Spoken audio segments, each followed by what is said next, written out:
Early childhood education. We've got some preliminary results from the Patron Insight Survey that's been being conducted. And we also need to, as part of this, need to talk about the possibility of visiting the middle school, junior high, high school, RTI, and RTC in the near future. So. Yes, hi Rick. Hi. Rick Nobles, Patron Insight, joins us as a way of just introduction. Nancy, if you'll go to the timeline.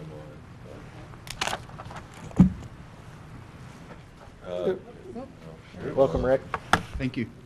Just as a point of reference, so we know where we're at tonight, the yellow arrow's moved over ever so slightly toward January, and the gray arrow has as well. So tonight, the first bullet in the box, as we're moving to the right, Patron Insights here to report the data from the marketing survey. So we'll review and refine options based upon what we hear tonight. We have some recommendations and some things to, and you just approved the January 8th board meeting, so it would be my recommendation that we dedicate an entire time on the 8th to just a work session on refining that plan further, as the second box indicates. And what that means is possibly considering additional review and refined work, possibly another time in January before we get to the 22nd. So there's a lot to absorb tonight. The whole purpose of the Patron Insight Survey work was to further refine, as the box says. Our single option was kind of a reconfiguration of the district, and review and evaluate again and make a decision about April based upon January 22nd. So one of those options can be to do nothing at that time. Again, we're here to further listen to what our data says. We've had internal work done, we've had external online survey, now we have the tax tolerance information to talk about. So thank you for your patience. It's been a good board meeting. So It's been a great board meeting. Yeah. And in the interest of full disclosure, I have to start by telling you, on the Kahoot test that we took, I was in 14th place. And there were only 13 people playing. I don't know how I managed that. That was a lot of fun. So at any rate, our report tonight, hot off the press. I just got this information 4 days ago, and it's already old business on your agenda. But we did conduct a 10-minute telephone study, 375 landlines and cell phone patrons of the district. That number gives us a plus or minus 5% margin of error, and that's why we use that number, and I mark it this size. The story of your plan for early childhood was told by asking matter-of-fact questions in such an order that allowed respondents to understand how the plan all fit together. If you have a copy and you look at page 2, you'll see the results. These are not the order that the questions were asked, but these are the order of most popular to least popular in terms of the questions. You'll see extracurricular activities at 73%, moving down to converting Truman and Wyman at 52%. I did want to point out one thing on this. If you look pages 5 through 7, where the raw data is, if you look at the don't care / don't know numbers with it, it's about 28% on most of these. So even when you're at a modest number of 57 or 60%, you have an awful lot of people who said, I don't know enough about it to care, or it's not going to matter to me. So that'll tell you that that the ideas that were put forward were generally very popular and very low opposition numbers. I think 19% was the highest you had, and the combined don't know, don't care numbers were always higher than that. There were a little bit of discretionary stuff in the breakouts. If you look at parents who had been here less than 5 years or what have you, the one thing that kind of stood out a little bit with this, and it's an opportunity for communications, current parents were no more supportive of the idea than non-parents were, which usually means that there's an opportunity to educate current parents as to what early childhood education means to the district and why this is such a great idea for the district. When we get to the end of those questions, we ask the question, So looking at the entire plan, 63% would either strongly support or support the entire plan. Again, the number of don't knows, don't cares was 21%. So 63%, if you add 21%, very few people not liking the plan, okay? Majority likes it.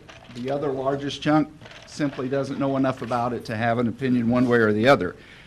Then we get to the tax tolerance, and the story is a little bit different, a little bit more challenging when we talk about 3 potential tax increase numbers. The first one, and again, to refresh your memory on how we do this, we start by asking the highest number first, which was $142 a year for the owner of a typical home. If people were okay with that, they were done. If not, we ask, if you can't support that, could you support a lower number, $109? Again, if it's no, we ask, could you support $66? So they say yes or opposed, Done. we don't ask them the lower questions, okay. Yes. So we're going from an optimistic number to a realistic number to a pessimistic number, okay? The numbers, if you look at the support numbers, either strongly in favor, statistically really don't change. They go from 47% to 48% to 52%, all within a 5% margin of error. The oppose numbers, if you look at the same thing, are 48, 48, and 43. So what you have is pretty close to a toss-up there. Don't knows, only 2 to 3%. So you would not go on if they answered either strongly favor or favor? If they were okay at a tax level, we don't go on. Okay. It's only the people who said, no, I can't support 142, we say, well, how about 109? So No. what about, How about it says lean favor, not red. If we did not, we don't give people the option of saying, do you lean in favor or Oh, lean in not? But if okay. they say that, we record that. And you don't go on. And if they Oh, are that leaning option's in not, I see favor, what you're yes, saying. we So if you wouldn't look at the continue. first option, those who favor or strongly favor was 47%. So 47% were not then asked the next question. If you look So at. the numbers are 40%, 47% fewer. Yeah, if you look at the questions 14 and 15, it tells you how many that went on and asked. Yeah. The actual the raw next numbers. question. So you can see how many people drop out of the, Yeah. yeah. Out of the total 375.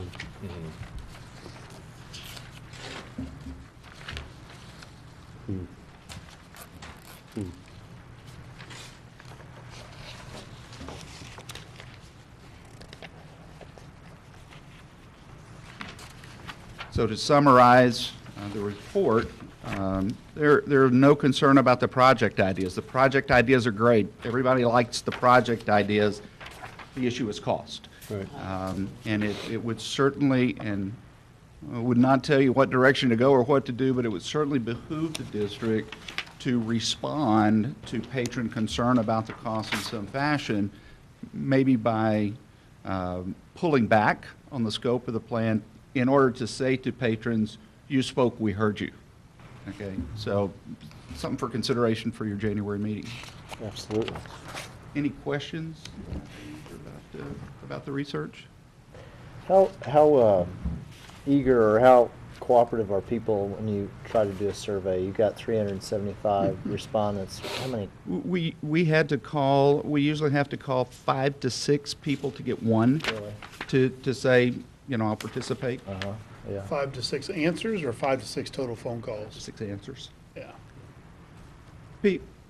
We're asking for people to give 10 minutes out of their life, Yep. and Sure. they're very busy, You're so. one of hundreds of people that call. Oh, over yes. the course of the year, Yes. right. Some of those answered, but they're not registered voters. Yes, some of those either aren't registered voters, they don't know they live in the district, they're not had a household.